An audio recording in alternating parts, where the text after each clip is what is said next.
हमारे रहते आप बेरोजगार क्यों हैं? सरकारी नौकरी की सबसे अच्छी तैयारी, सबसे अच्छे अध्यापक, सबसे कम फीस, हरियाणा का नंबर 1 कोचिंग सेंटर ICS। नमस्कार, मैं हूं प्रमोद और आप देखना शुरू कर चुके हैं दिसड़कनामा.com। इस वक्त मैं मौजूद हूं एलनाबाद विधानसभा क्षेत्र के गांव जमाल में और जमाल का ये चौराहा है और मैं आपको दिखाऊं तस्वीरें कि कल यहां पे उपचुनाव हो रहा है, कल वोट डाले जाएंगे। और जो सीधे तौर पे हम आपको बता दें कि यहाँ पे इस चुनाव को लेकर के अर्धसैनिक बल है, वज्र वाहन है, आंसू गैस के गोले छोड़ने वाला वाहन है, वो भी यहाँ पे तैनात है। और राजस्थान की सीमा यहाँ से करीब आधा किलोमीटर दूर है, वो राजस्थान की सीमा लगती है। रावतसर यहाँ पे 67 किलोमीटर है और नौहर 32 किलोमीटर है। फेफाना, माधो सिंघाना, जिनाना 4 किलोमीटर है। तो ये जो इलाका है ये राजस्थान की सीमा के साथ लगता हुआ इलाका है। और मेरे साथ इस वक्त बादली से पूर्व विधायक हैं नरेश शर्मा, और क्योंकि इंडियन नेशनल लोक दल के राष्ट्रीय प्रवक्ता भी हैं और हम उनसे चर्चा करते हैं क्योंकि इस इलाके में जो है शर्मा जी हैं वो पिछले काफ़ी दिनों से जो है इस इलाके में जा रही हैं और जो इस बस स्टैंड पे भी हमारी टीम को ये मिले, हम उनसे चर्चा कर लेते हैं क्योंकि कुछ ही घंटे शेष बचे हैं, वोटिंग होगी। शर्मा जी, क्या लग रहा है? कुछ ही घंटे शेष बचे हैं, चुनाव है वो होगा, वोटिंग शुरू होगी, क्या लग रहा है चुनाव से पहले? बचपन से ही राजनीति में आए थे जी। हमारे ताऊ का बेटा चौधरी धीरपाल सिंह MLA था जी। और उसके कार्यकर्ता रहने का सौभाग्य बहुत ही शरीफ व्यक्तित्व के धनी थे हमारे भाई साहब। और उनके साथ वर्करी करने का, चौधरी देवीलाल जी से भी आशीर्वाद लेने का, समय समय पर वर्करी करने का अवसर प्राप्त हुआ। बहुत सारे चुनाव में काम करने का अवसर मिला, बहुत सारे चुनाव में ड्यूटियां भी लगी, पदाधिकारी भी बन के गए, ऑब्जर्वर भी बन के गए, उत्तर प्रदेश जैसे राज्य के सह प्रभारी गुलाम नबी आज़ाद के साथ बन के गए और अब INLD के कार्यकर्ता के रूप में काम कर रहे हैं। ऐसा चुनाव हमने पहले कभी नहीं देखा। पहली बात तो ये जो चुनाव है ये उम्मीदवारों के बीच में नहीं है। ये चुनाव एक पलड़े में किसान हितकारी, किसानों का साथी, कमेरे वर्ग का साथी, मजदूर वर्ग का साथी और अत्यधिक पिछड़े वर्ग के जो लोग हैं उनका साथी अभय सिंह चौटाला खड़ा है, जिसकी परंपरा रही है। चाहे देश की स्वतंत्रता की आज़ादी की बात करूं, चाहे देश की एकता और अखंडता की बात करूं, और चाहे किसान वर्ग के साथ, मजदूर वर्ग के साथ अन्याय और अनर्थ जब किसी सरकार ने किया और आवश्यकता पड़ने पर पद को ठोकर मारकर चौधरी देवीलाल जी जनता के बीच में आ जाते थे, किसानों का साथ देते थे, मजदूरों का साथ देते थे और जनता के लोक हितों की बातों के लिए कोई भी बलिदान देने के लिए वो तैयार रहते थे। उन्हीं के नक्शे कदम पर चलते हुए आज उनके संस्कारी पोते अभय सिंह चौटाला ने, जब किसानों के साथ सरकार बर्बरकता कर रही थी, किसानों को कुछ महीने से रोडों पर पड़े हुए किसानों की शहादत हो रही थी, किसान भयंकर दौर से गुजर रहे थे, तो अभय सिंह भाई यहाँ से हजारों ट्रैक्टरों के साथ किसान भाइयों के साथ गए और वहाँ जब किसानों ने कहा टीकरी बॉर्डर पर कि अगर आपको हमारा साथ देना है तो चौधरी देवीलाल की तरह आप पद को त्यागो, पूरे हिंदुस्तान में जाएगी कि नेता भी किसानों के साथ खड़े हैं और जो किसान नेता है वो कोई भी बलिदान देने के लिए आज इस आंदोलन के लिए तैयार खड़े हैं।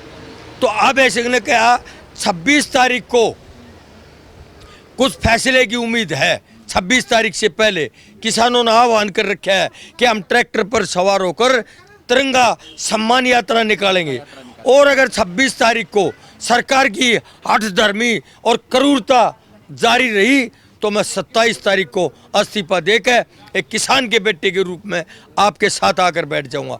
तो आज जो लड़ाई है, जो चुनाव है, वो सरकार वर्सेस किसान आंदोलन, सरकार वर्सेस किसान हितैषी।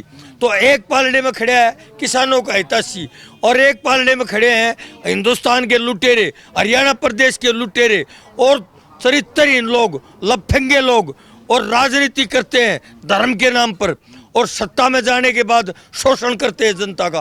वो लोग एक पालने में खड़े हैं।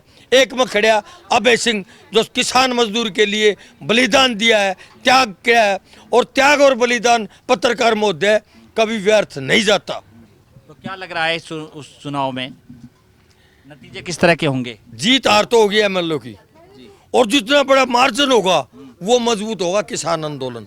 तो जो लीड है वो किसानों की है, किसान आंदोलन की लीड है, किसान आंदोलन की मजबूती की लीड है। शर्मा जी, आज बीजेपी के कुछ नेताओं ने भी सिरसा में, हम यहाँ आने से पहले सिरसा में प्रेस कॉन्फ्रेंस थी, उन्होंने कहा कि ये चुनाव थोपा गया, अभय सिंह ने इस्तीफा दे करके और खुद ही चुनाव में आ गए। उन्होंने ये कहा था भी अध्यादेश जब तक वापस नहीं होंगे तब तक मैं विधानसभा नहीं देखूंगा, और उस चुनाव में कूद गए। ये सब मनगढ़ंत बातें हैं, ये षड्यंत्र है। अभय सिंह चौटाला टिकरी बॉर्डर पे मैं उपस्थित हूँ, मैं सुनाई नहीं, बल्कि मैं मौके पे था, भाई साहब के मैं साथ गया हूँ।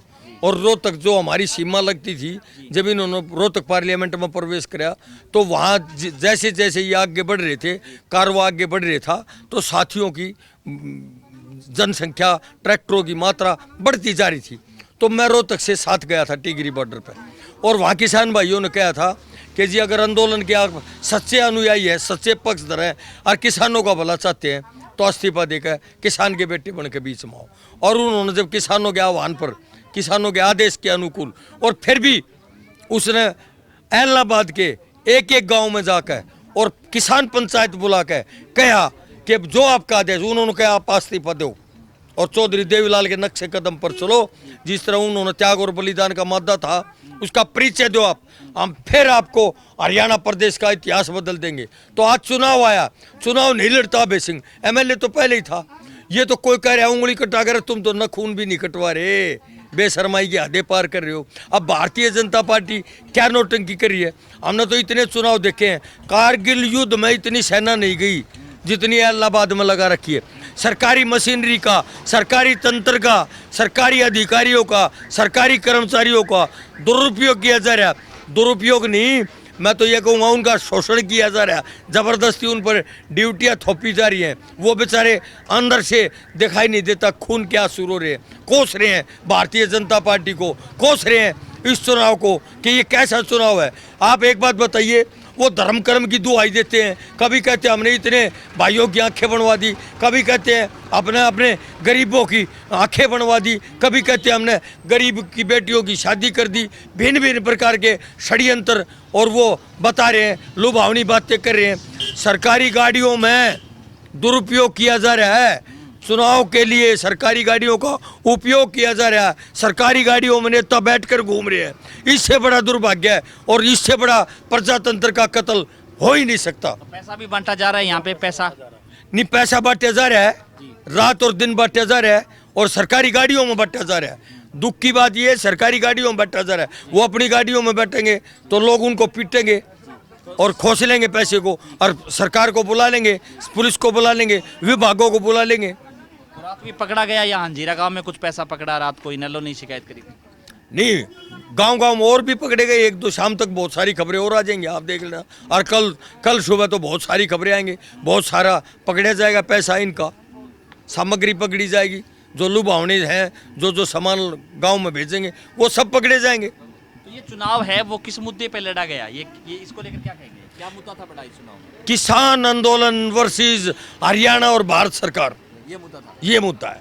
धन्यवाद।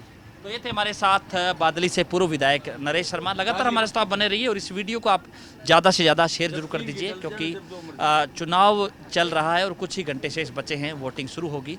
और इस बीच जो है लगातार जो है, चाहे पुलिस की बात करें, चाहे अर्धसैनिक बल की बात करें, तो लगातार जो है सतर्कता भी बढ़ा दी गई है, सीमाओं पर नाके हैं वो भी लगा दिए गए हैं, और चुनाव शांतिपूर्ण तरीके से संपन्न हो ऐसा प्रयास है वो किया जा रहा है। तो एक बार फिर से अपील है कि इस वीडियो को ज़्यादा से ज़्यादा शेयर जरूर कर दीजिए ताकि तमाम लोगों तक ये जानकारी पहुँचे। बहुत बहुत शुक्रिया।